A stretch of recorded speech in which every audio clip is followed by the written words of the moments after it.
नमस्कार किसान भाइयों, मैं हूं डॉक्टर राहुल कुमार सिंह, कृषि विज्ञान केंद्र कलीपुर वाराणसी से। और हमारे साथ आज हैं कृषि विज्ञान केंद्र कलीपुर के वरिष्ठ वैज्ञानिक और अध्यक्ष डॉक्टर नरेंद्र देगोंसी सर। और आज हम लोग जो है आपके समक्ष एक लेके आए हैं बहुत ही अच्छा सा वीडियो, जिसके माध्यम से हम ये बताने का प्रयास करेंगे कि बकरी पालन जो है क्यों ज़रूरी है। और हमारे किसान भाई जानते भी होंगे कि इसे गरीबों की गाय कही जाती है, तो इसके पीछे क्या जो है कहने का क्या वजह है और कौन से वो कारण है जिसके लिए ये कृषि का उद्यम जो है एक बहुत ही बेहतरीन उद्यम बन जाता है। तो आइए जानते हैं सर से। सर, जैसा कि किसान भाई हमारे यहाँ जो किसानों के लिए कृषि के साथ साथ यदि हम अन्य व्यवसाय पर हम अगर देखते हैं तो हमारे जनपद में जो हमारी कृषि जोत है और जो जनसंख्या के उस आधार पे बकरी पालन व्यवसाय बहुत ही अच्छा लाभदायक सिद्ध हो रहा है। और लगातार हमारे कृषि विज्ञान केंद्र से किसान भाई जुड़ करके हमारे यहाँ से प्रशिक्षण लेकर के बकरी पालन का व्यवसाय प्रारंभ कर रहे हैं। और आर्या परियोजना के अंतर्गत हमारे करीब 25 से 26 हमारे बकरी पालक जो इसको हम 50 से लेकर के 100 बकरी का इकाई स्थापित करके आर्थिक लाभ ले रहे हैं।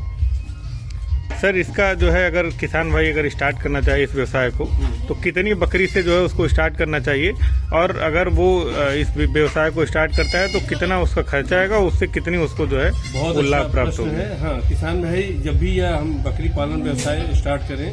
तो हम लोग वैज्ञानिक संस्तुतियाँ देते हैं 10+1, मतलब 10 बकरी और एक बकरे का हम अपना जो समूह स्थापित करें, जिससे कि हमें जो वर्ष भर उनकी जो समस्याएं हैं या जो चुनौतियां हैं या उसमें हम प्रत्येक मौसम के आधार पे क्या उनके लिए हम व्यवस्थाएं कर लें, चाहे वो आवास व्यवस्था हो, चाहे आहार व्यवस्था हो, या उसके रोग प्रबंधन के लिए जो हमारा टीकाकरण है, डीवर्मिंग है, ये इस तरह के जो चुनौतियां हैं उनका अच्छे से व्यवहारिक आकलन कर सकते हैं। तो इसमें जैसा किसान भाई अगर हम 10+1 बकरी का हम यदि इकाई स्थापित करते हैं तो उसमें हमें कम से कम यदि हम आवास बना रहे हैं तो हमें 50 से 1000, अगर हम देसी जिसमें हम लोग बोलते हैं कि अर्ध खुला बाड़ा अगर हम बनाएंगे तो उसमें हम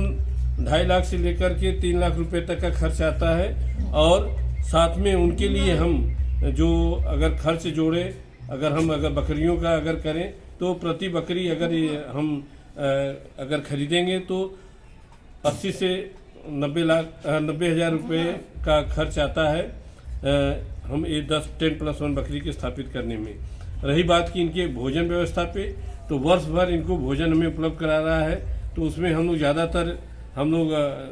इनको अगर हमारे पास ग्रेजिंग की व्यवस्था नहीं है, अर्ध खुला बाड़ा सिस्टम में कर रहे हैं, तो हम लोग गाय भैंस की, और ये नस्ल जो हमारी बर्बरी नस्ल है, ये हम लोग जैसे गाय भैंस पालते हैं इसको भी हम खूटे में बांध कर यानी कहें कि हम एक अर्ध खुला बाड़ा स्थापित करके उसमें हम अच्छे से इसको पाल सकते हैं, जिसमें हम उनके लिए साल भर जो चूनी चोकर उनके आहार के लिए है, साथ में हम हरे चारे की व्यवस्था कर ले। और हरे चारे के विकल्प 2 हैं, एक तो हरा चारा हम तैयार करके दे सकते हैं, साथ साथ में उनके लिए और भी जो श्रब हैं हमारे, चाहे पाकड़ है, बबूल है, सुबबूल है, करौंदा है, पाकड़ है, इस तरह के जो पेड़े हैं, बहुवर्षी हमारे जो झाड़ियां हैं, इनको लगा करके हम इनके विकल्प में, साथ में बहुवर्षी घासें हैं जैसे नेपियर है, बहुत चाव से खाती हैं। हमारे यहाँ अभी हम लोगों ने जौ और जई जो है उसके चारे के रूप में हम प्रयोग कर रहे हैं, जो जाड़े के मौसम में हम बरसीम के साथ साथ। तो ये और जायद में हम लोग लोबिया है, लूसन है, और हमारे यहाँ मक्का होता है। तो इनकी जो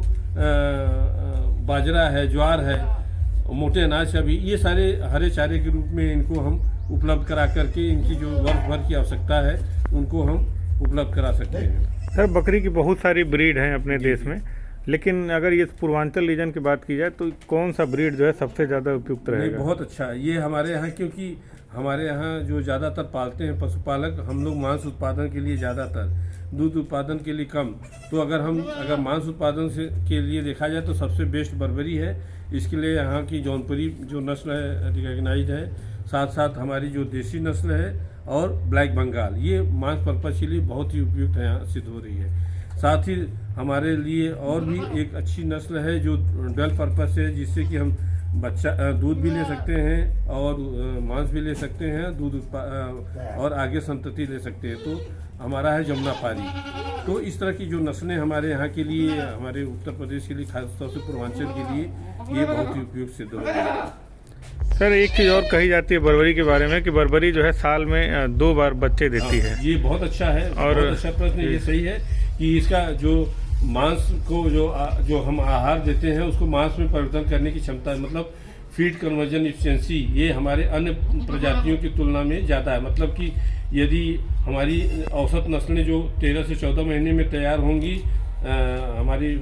वयस्क होने में, ये हमारा 9 से 11 महीने में तैयार हो जाएगी। मतलब कम भोजन करके ये जल्दी से मांस में परिवर्तित करके। और ये भी खासियत इसकी है कि कम से कम 2 से 3 बच्चे, यहाँ तक कि हमारे कृषि विज्ञान केंद्र ने 5-5 बच्चे तक भी दी है। और ये एक अच्छा ब्रीडिंग के लिए ये नस्ल अच्छी साबित हो रही है कि हम कम से कम 2 से 3 पेन का ऑन एवरेज हमारे यहाँ जो भी बच्चे हैं बकरियां हैं वो बर्बरी प्रजाति 2 से 3 बच्चे एक ब्यात में, जो कि 148 से 51 दिन में बच्चे दे देती है। तो साल भर में अगर हम कहें तो 4 से 5 बच्चे एक बकरी से, यदि हम अच्छे से उसका आहार प्रबंधन कर लें, उनकी पोषण व्यवस्था कर लें, तो हम 4 से 5 बच्चे तक भी हम एक बकरी से साल भर में प्राप्त कर सकते हैं। और सर जो आप बात कह रहे थे उसका एक प्रमाण भी यहाँ पे हमारे किसान भाई देख सकते हैं कि अभी अभी